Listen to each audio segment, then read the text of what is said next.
Hey, brother, this is Steve Horseman again with Good Guys to Great Men. Thank you again for tuning in today. This is kind of a deep dive, so let me warn you. Even though I consider these to be entry-level, baseline traits for a man who ends up having a satisfying sex life, they're pretty complicated. They go pretty deep. And the very first one I want to talk to you about is this idea of self-respect.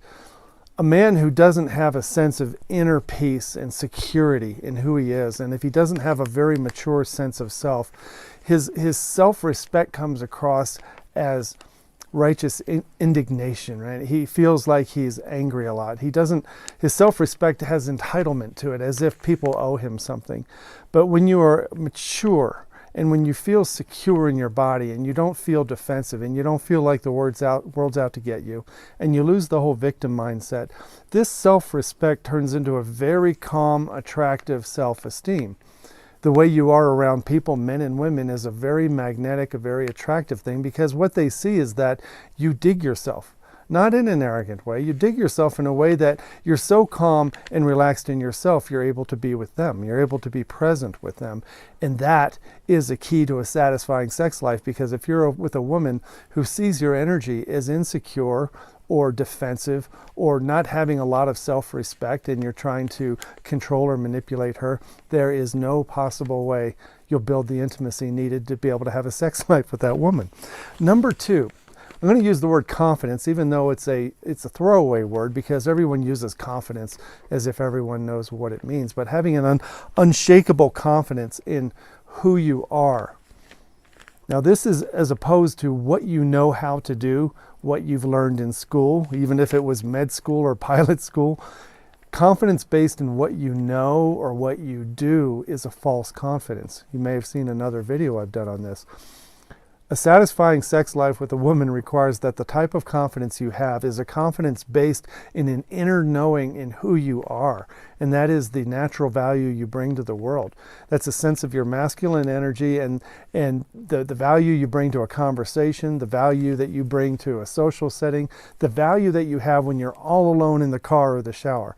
When you have an inner sense of personal value, and this is closely related to the self-respect one, it gives you a confidence that you don't need something from the person you're talking to. And when we're talking about having a satisfying sex life, one of the biggest complaints women have and men is this unspoken energy of neediness and desperation and urgency.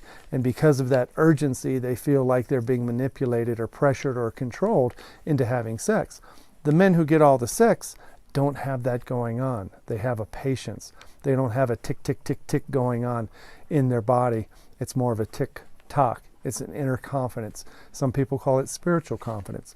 This leads me to the third trait of men who have satisfying sex lives, and that is emotional mastery of your sexual nature and your sexual desire. Emotional mastery means that you don't get taken away by your emotions. Emotions are always preceded by thoughts, and in the work we do with men, we help them change the way they think about sex and sexuality and sexual response in their body, so they don't have an emotional spike every time they get turned on or horny or they want to have sex.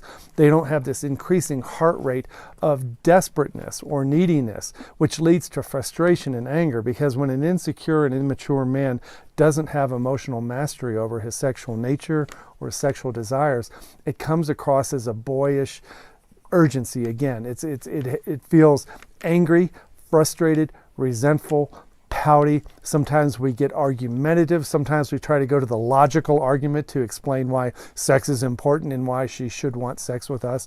Again, it is the most distracting energy you could have, is to be an emotional roller coaster when it comes to your sexual nature. So the three things, again, are a high level of self-respect and a keen awareness of your masculine value. Number two, unshakable confidence in who you are, not in what you know or what you can do well. And number three is the emotional mastery of your sexual nature and your sexual desires. When you get those three basic things in alignment, you have a drastically increased chances of being attractive and sexually attractive to the woman you're with, or a date, or any other woman you're pursuing. When they sense that groundedness, that peaceful, easy, calm, confident groundedness in you, it's very attractive and it's very safe for them to get close to.